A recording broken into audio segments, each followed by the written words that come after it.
विधानसभा निवडणूक 2024 कल महाराष्ट्राचा। अस्मिता व्हिजनचा स्पेशल रिपोर्ट रोज रात्री 8, 9, 10च्या बातमीपत्रात पाहायला विसरू नका। राज्यातील विधानसभा निवडणुकीतील ताज्या घडामोडी कल महाराष्ट्राचा या विशेष कार्यक्रमातून। मित्रांनो नमस्कार, आपण पाहताय अस्मिता विजनच्या कल महाराष्ट्राचा या कार्यक्रमात मी ॲडव्होकेट सुरेश गायकवाड आपलं सहर्ष स्वागत करतो। महाराष्ट्र राज्यामध्ये विधानसभेची रणधुमाळी आता प्रचाराची संपलेली आहे। 20 तारखेला म्हणजे बुधवारी मतदान होतं।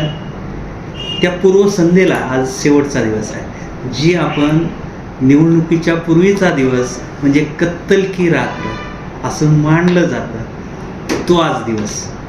आणि याच दिवशी अतिशय महत्त्वाची घटना या राजकारणाच्या पटलावर घडली। ती अशी घटना आहे की नालासोपारा येथे भाजपा महायुतीचे राष्ट्रीय नेते, भाजपाचे सरचिटणीस विनोद तावडे हे चक्क पैसे वाटत असताना सापडले। त्यांच्यावरती भारतीय न्यायसंहिता व पीपल रिप्रेझेंटेटिव्ह ॲक्ट या कायद्यातील तरतुदी अन्वये FIR देखील दाखल झाला। त्यांच्यावरती गुन्हा दाखल झाला।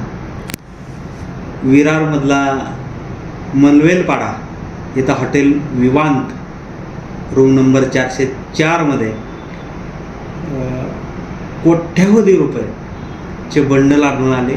विनोद तावडे आणि त्यांचे सहकारी हे भाजपाच्या उमेदवाराच्या हितार्थ पैसे वाटप करत असल्याचा सुगावा त्या भागातील बहुजन विकास आघाडीचे उमेदवार क्षितिज ठाकूर यांनी व त्यांच्या कार्यकर्त्यांनी त्याला खबर लागताच त्याच्यावरती सगळ्यांनी मिळून त्या हॉटेलमध्ये जाऊन विनोद तावडे आणि त्यांच्या सहकाऱ्यांना घेरलं आणि ही सगळी जी त्या ठिकाणी जवळजवळ 3.5 तास राडा झाला आणि ह्या संदर्भात FIR फाडण्यापर्यंत, गुन्हा दाखल करेपर्यंत त्या कार्यकर्त्यांनी ते प्रकरण लावून धरलं आणि शेवटी गुन्हा दाखल करावा लागला।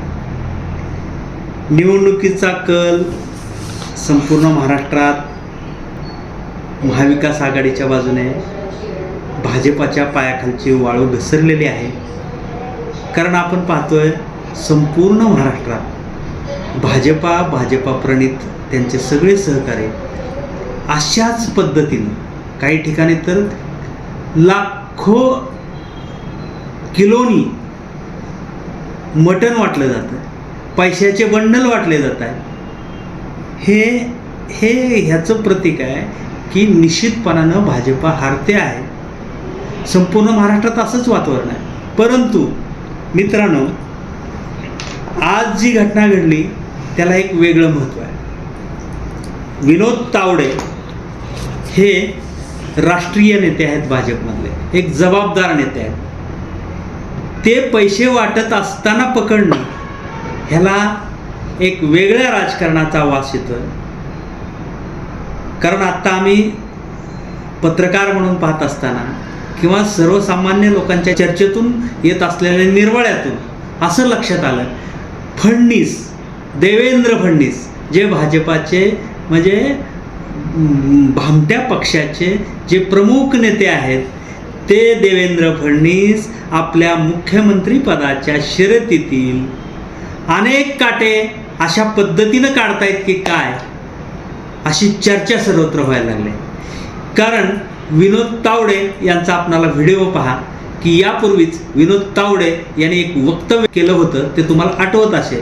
विनोद तावडे म्हणतायत की महायुतीचंच सरकार या पुन्हा एकदा येईल आणि त्यामध्ये मात्र आश्चर्यकारकरित्या एक मुख्यमंत्री पदाचं नाव वेगळं असेल।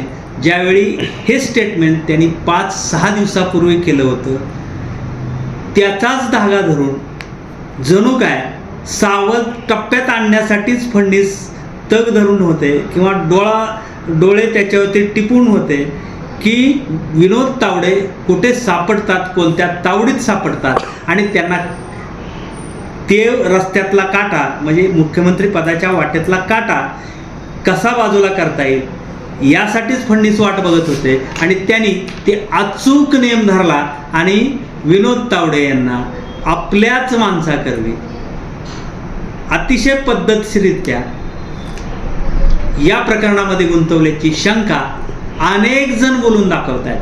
अख्खा महाराष्ट्र म्हणतो ही फडणवीसी चाल आहे ज्यांनी आपल्या मुख्यमंत्री पदाच्या वाटेतले काटे साफ करायला आत्तापासूनच सुरुवात केली आहे. याला देखील आणखीन एक दुजोरा मिळतोय.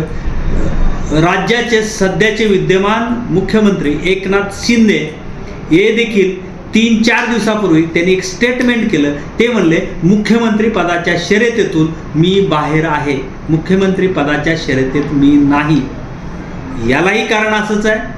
सदा सरवणकरची उमेदवारी असेल, त्या ठिकाणी भाजपनं केलेला पलटवार असेल किंवा अनेक वेगवेगळ्या ठिकाणी छुपे अपक्ष उमेदवार उभे केलेले असतील, ह्या सगळ्या पार्श्वभूमीवर एकनाथ शिंदेना भीती वाटत आहे की कोणत्याही परिस्थितीत भाजप आपला महायुतीत राहून वेगळ्या पद्धतीनं काटा काढत आहे. त्यामुळे आत्ताच गळचेपी होऊ नये, हे कुठंतरी आपण शर्यतीतून बाजूला राहिल्यानंतर किंवा तसं जाहीर केल्यानंतर भाजप ही कूटनीती थांबवेल म्हणून त्यांनी मुख्यमंत्री पदाच्या शर्यतीत आपण नसल्याचा निर्वाळा त्यांनी देऊन टाकला. आज आपण पाहतोय देवेंद्र फडणवीस अतिशय हुकुमशाही पद्धतीनं, अतिशय मनमानीपणे, अतिशय राक्षसी महत्त्वाकांक्षेनं पछाडलेले आहेत आणि ते सातत्यानं अशा पद्धतीचे वेगवेगळे डाव आखत आहेत. वेगवेगळ्या पद्धतीनं उद्धवजी ठाकरे असतील, शरद पवार असतील, त्यानंतर अजितदादा असेल, सगळ्यांनाच घेरण्याचं काम, सगळ्यावरती छुपे वार करण्याचं काम देवेंद्र फडणवीस करतायत. याचाच वास ह्या प्रकरणाला येतोय. त्यातूनच विनोद तावडे यांचा गेम झाला असं आम्हाला वाटतंय. धन्यवाद.